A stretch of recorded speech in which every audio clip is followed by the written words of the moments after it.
Mga kapatid, nabalitaan nyo na ba na nagsara ang isang negosyo ni Alden Richards? At ito nakakagulat, hindi niya ito tinago at hindi niya to ikinahiya. The restaurants, my businesses po in the South is doing good. Apparently, I just closed one here in Quezon City kasi nga po hindi po talaga kinaya yung effects ng pandemic. Bakit kaya? Alamin natin ang tunay na dahilan.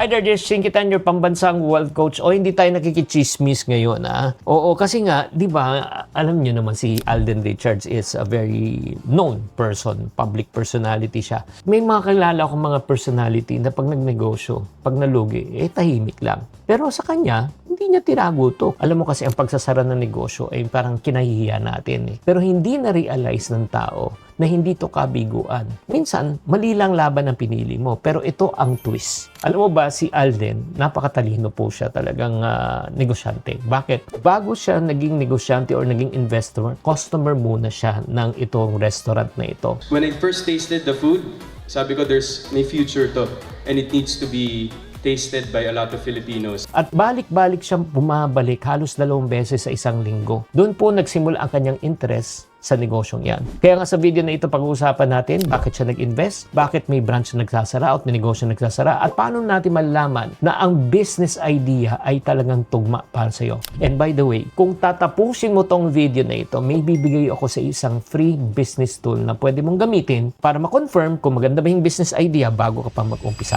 So, kwento muna ako. Si Alden naging customer po ng restaurant na ito na naging parokyano siya. So, in other words, the first rule, he became a product of the product. Kung bakit siya naging interesado sa negosyong yan, kasi siya mismo sold. So ano tong restaurant na ito? Itong Concha's Garden Cafe. Okay? Pareho lang in order niya parati. Yung oya, bangus sardines, yung okoy. In other words, talagang fan po siya ng restaurant na ito. Kaya kung makikita mo talaga, the first rule talaga, in order for you to run a profitable business is this. First lesson, be a product of the product. You cannot endorse something if you do not believe in the product.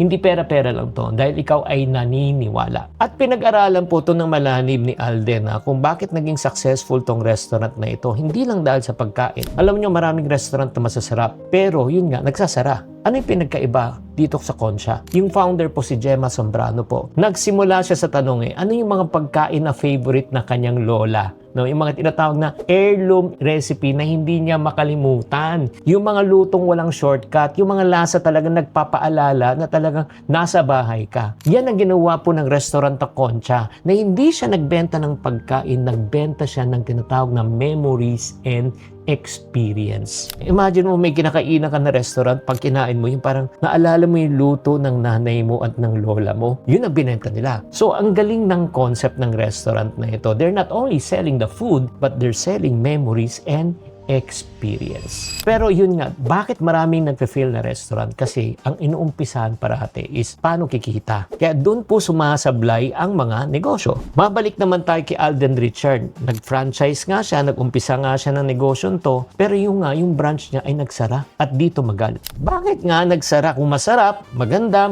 experience, maganda memory. Kasi nga, nagsara yan nung panahon ng pandemic, number 1, at number 2, location. Dito pumapasok pong reality ng isang pagnenegosyo. Kahit maganda concept mo, kahit kilala ka bilang isang may-ari, celebrity, masarap ang produkto, maganda experience, pero pag hindi nagtugma ang negosyo mo sa lugar, sa sitwasyon, sa environment, nako, delikado pa rin. Pero hindi siya sumuko. Alam nyo ba, may Tagaytay branch din po. Pero yung Tagaytay branch ay talagang thriving at kumikita at nanatiling bukas. Bakit? Kasi ang mga tao doon, pumupunta doon, hindi lang para kumain. Pumupunta doon para mag-relax. Garden seating, view, probinsya feel. Sa Tagaytay, nagtugma po yung produkto sa konteksto. Kaya nga mga kapatid, anong lesson na makukuha po natin dito? Hindi sapat na maganda lang ang negosyo mo, maganda lang yung idea mo. Dapat tamang tao, tamang lugar, at tamang sitwasyon. So ngayon, ang tanong, paano ko malalaman, Chinky, kung bagay ba yung idea ko sa totoong market? Dito na po pumapasok ang PSP